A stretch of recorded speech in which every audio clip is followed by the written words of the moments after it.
Okay guys, hopefully this will be the last video of this series. First let me explain the queue.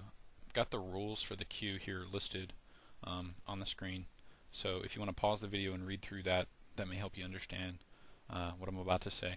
But basically a queue works similar to a stack in Magic, but a queue works like queues only matter for quick acting abilities and skills. Tactics and items only go onto the queue in the sense that they start the queue and someone can respond to them, which would then create a queue progression. For instance, if I play a tactic which would do something, someone wants to respond to that, they may make a response that could prevent my skill from resolving, or I'm sorry, my tactic from resolving, and thereby the tactic would start the queue. But a skill might be played to stop the tactic from resolving, and then I would be able to respond by playing something that would stop their skill from stopping my tactic. So a good way to think of that is, well, first off, it's a last in, first out. So the tactic would be the first thing played, and then the response would be second or last. So the response to the tactic would have precedence over whatever the tactic does. So if the response, or the skill in this case, stops the tactic from happening, it's the last thing to come, or it's the first thing to come out of the queue. So therefore, the tactic, which is the first thing to go into the queue, won't even take place. It's a last in, first out structure. A good way to think of that would be a pile of papers on an office worker's desk, which if you pause the recording and read through, you probably already understand. But basically, so as more pages go on to the office worker's stack, he's only going to work on whatever's on top of the stack. So therefore, the last thing to go on the stack is the first thing that is resolved.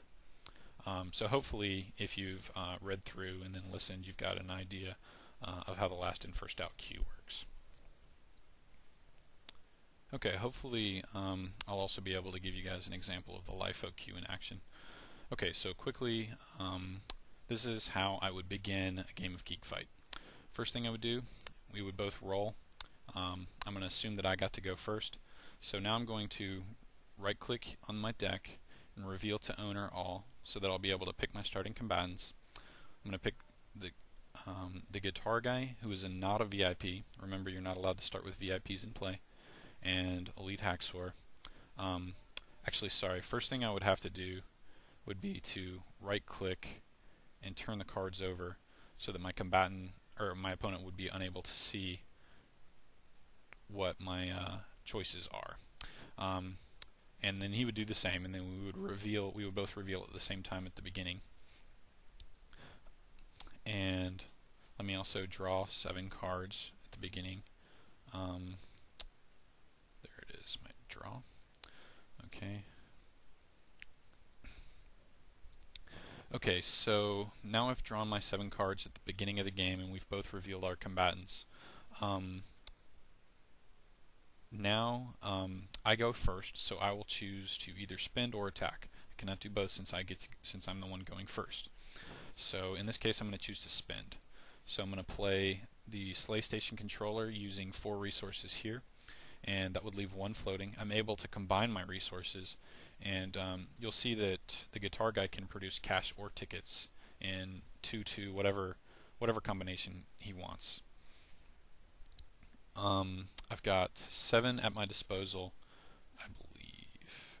Actually, I've got 8 at my disposal, so I'm also able to play a battle suit. It's 4 here and 3 here, so that would leave me 1 remaining. Every time you play a card right now, you're forced to click unspend all. I actually think a new version just came out, so hopefully that won't be the case. Also, that would be 7 cards, so I do draw at the beginning of my turn even though I went first. So let me go ahead and click that. I failed to do that this time. But remember, you do draw at the beginning of your turn no matter whether you're first or last. Okay, so the reason that I'm able to play this in back is because soon we're going to have a snipe icon on this, because it's a gun, and it's a weapon and armor, but the weapon part of it are guns. You can see. So sniping will be introduced soon. So I can play this in back and still get some damage in, even from the back. So anyways, now I've equipped my items, I'm unable to attack, so it would be my opponent's turn. My opponent plays, he's actually unable to start with the VIP in play, but I'm just going to pretend that this doesn't have VIP for the sake of time. So my opponent has a Critic and Critic Special as his hero and a Geek Girl in back. Just so that we can see my opponent, let me tilt the table. That's my opponent over there. So my opponent has a Critic and a Critic Special and a Geek Girl. He's able to play, spend, and attack since he goes second. So now he's going to attack, so he needs to add up the amount of damage that he can do. So it's 3 base plus 3 base is 6. Add 1 because it's a Critic who's equipping this, and add 2 more because it's a prop item that the Critic is equipping. So 3 plus 3 plus 2 plus 1 is 9. He's attacking my lead Haxor for 9. So I would adjust to 17 in the beginning. Minus 9 leaves me with 8. So now I have 8 health and it's my turn. Beginning of my turn, I would draw a card. And I draw another combatant. Also you can, I'm sorry, I failed to click spend on my combatants. Sorry, I'm trying to rush through this because I'm trying to keep it to 3 videos. Okay, so now at the beginning of my turn I will unspend all, and all of my resources return to me. Also, if I wanted to use an ability, I would only be able to spend for the ability or an item. I cannot spend for resources and for a spend ability. You'll see that none of those combatants have spend abilities.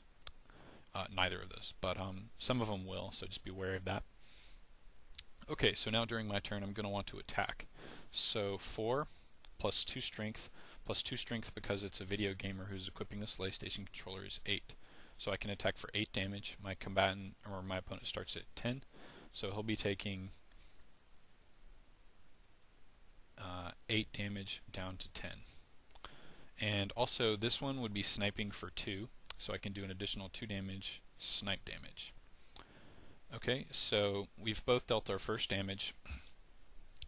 Now I'm going to replay this turn, or actually we'll just pretend that my opponent goes and for whatever reason decides not to attack, and now it's my turn again. I did not spend during that turn, so I wasn't forced to spend for resources. My resources would have been available during my turn if I had had any skills to play. Okay, so anyways, my opponent does not spend, he does nothing during his turn. Now I'm going to attack him again, and this time he's going to play a skill, which will happen automatically during my turn, and unless I have a response, it's going to prevent the 8 damage that I would attempt to do to him and return that damage to me. So he's going to play Curses in response to my attack. My attack's going to get deflected, and I'm going to take 8 damage.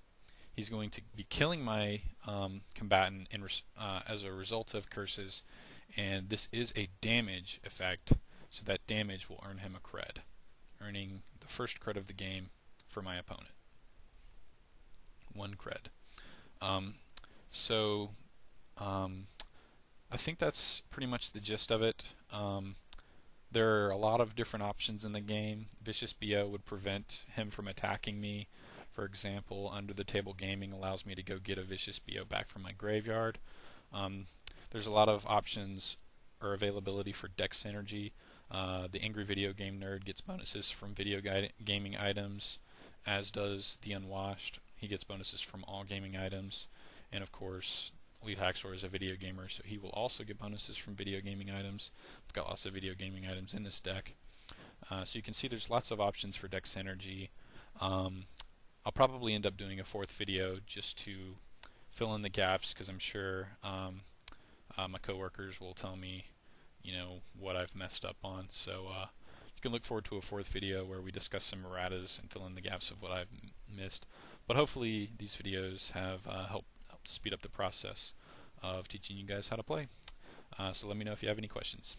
Good luck.